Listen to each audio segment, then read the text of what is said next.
Hey, Daryl here, and this is my daily devotional. Do you long for heaven? I long for heaven. I've never been there. I was born an earthling, but I count heaven as my home, though I've never been there. And so, though I live here on this earth at this time, I know that I look forward to a time when I will get to go home.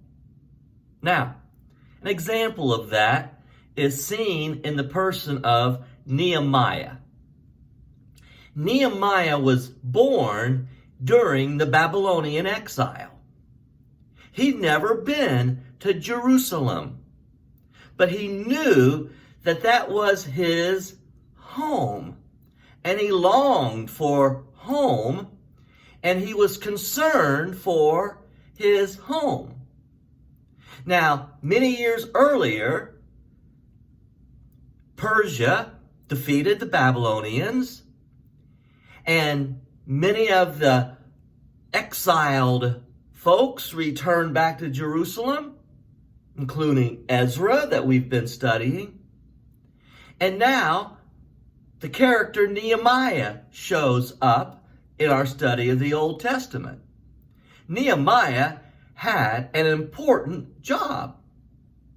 He was the cupbearer for King Artaxerxes of the Persians.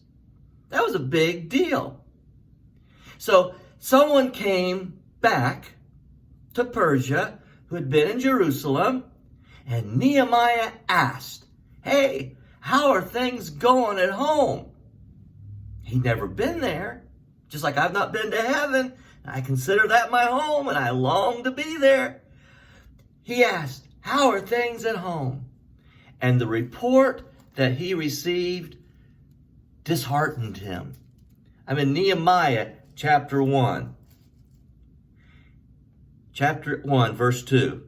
Hanai, one of the brothers, came from Judah with some other men, and I, Nehemiah, questioned them about the Jewish remnant that survived the exile, and also about Jerusalem. They said to me, "Those who survived the exile and are back in the province are in great trouble and disgrace." Here we go. "The wall of Jerusalem is broken down, and its gates have been burned with fire." Now, all this happened when the Babylonians took over Jerusalem and Judea. Now, this all has happened well over 80 years ago now. We know that they were in exile for 70 years, and now it's been some years since they've returned. So, it's been many years since this is burned down. Verse 4. "When I, Nehemiah, heard these things, I sat down and wept." He wept for some days. He mourned, it says, and fasted and prayed before the God of heaven. That was his heart. Though he'd never been home, he was devastated when he heard that things at home weren't good. And so he prayed. And this is the prayer of Nehemiah.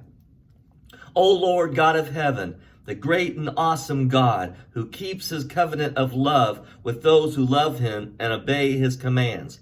Let your ear be attentive and your eyes open to hear the prayer your servant is praying before you day and night for your servants, the people of Israel.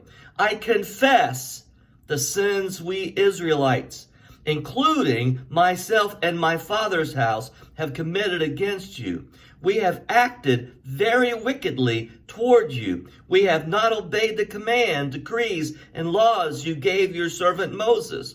Now I want to remind you, in Ezra's prayer we studied yesterday, there was that bitter confession where he wept and tore his clothes because of the heart of remorse due to sin.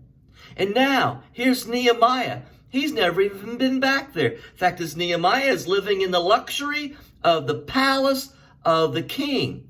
But yet he has broken hearted and remorseful as he says, I confess the sins. Verse 8, remember the instructions you gave your servant Moses, saying, if you are unfaithful, I will scatter you among the nations. But if you return to me and obey my commands, then even your exiled people are at the farthest horizon I will gather. Then from there I bring them to the place I have chosen as a dwelling for my name. They are your servants and your people, whom you redeemed by your great strength and your mighty hand. O Lord, let your ear be attentive to the prayer of your servant and to the prayer of your servants who delight in revering your name.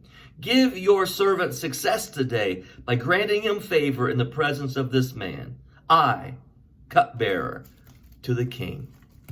God bless you. Good day.